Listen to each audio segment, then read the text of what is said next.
Long before joining active politics, Maina Wanjigi, born in 1931, came to the public limelight when soon after independence, founding President Jomo Kenyatta appointed him Director of Settlement to oversee the implementation of the 1 million acre settlement scheme meant to create homes for more than 1 million Kenyans whose land had been grabbed by the colonialists. Wanjigi joined active politics when contest in the November 1969 Kamukunji constituency by-election occasioned by the assassination of Tom Mboya, the eloquent right-wing Minister for Planning. The former MP takes credit for initiating and developing the expansive open-air Gikomba market in his constituency. Another project that he took pride in was helping to establish the Juekali informal business sector in Shauri Moyo. In a speech he delivered in Parliament in June 1973, Wanjigi advocated for free primary school education for all, something the country would realize 30 years later. In 1970, founding President Jomo Kenyatta appointed Wanjigi Assistant Minister in the Ministry of Agriculture headed by Bruce Mackenzie. In 1976, Wanjigi was among politicians opposed to the Change the Constitution debate meant to bar the then Vice President Daniel Moi from being the automatic President Kenyatta's successor. In the 1979 general election, the first under President Moi, Wanjigi lost his seat to Nicholas Gore, who was the former chairman of the Luo Union in Nairobi. In December 1979, President Moi appointed Wanjigi chairman of Kenya Airways.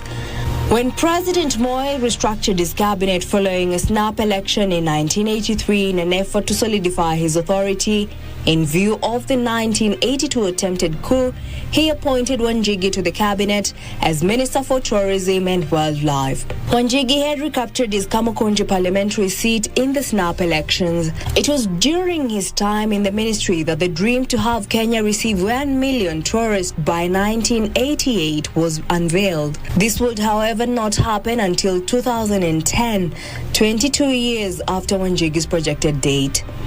Wanjigi was moved to the Ministry of Public Works and Housing.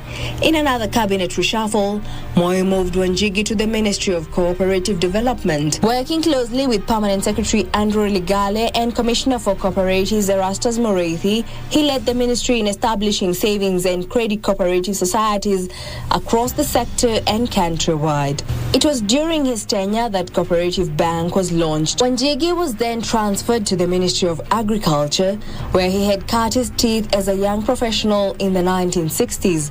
In 1990, he was expelled from the ruling party KANU during the clamor for multi-party politics in 1990. Then presumed an enemy of the President Moi regime, Wanjigi was arrested, interrogated and held at the Langata police station for 3 days before being taken to court. No charges were preferred against him.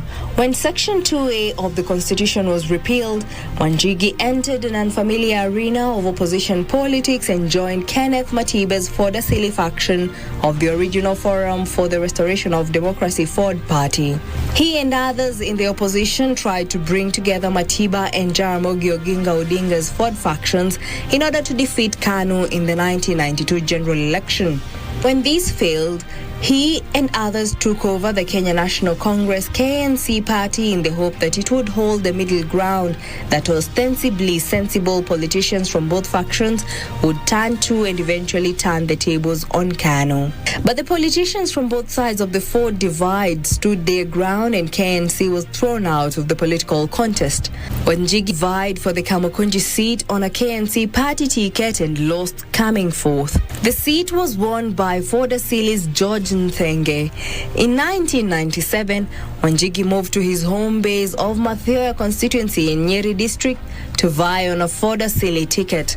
The incumbent was KANU Secretary General Joseph Kamotho. Both were badly defeated by the hitherto unknown Ford People candidate Francis Githiari. Wanjigi bowed out of politics and focused on his business empire under the umbrella of Kwacha Group of Companies. He was also the chairman of the SOS Children's Home Program in Kenya for 25 years. Reporting for the Cabinet, I'm Jackie Wambiru.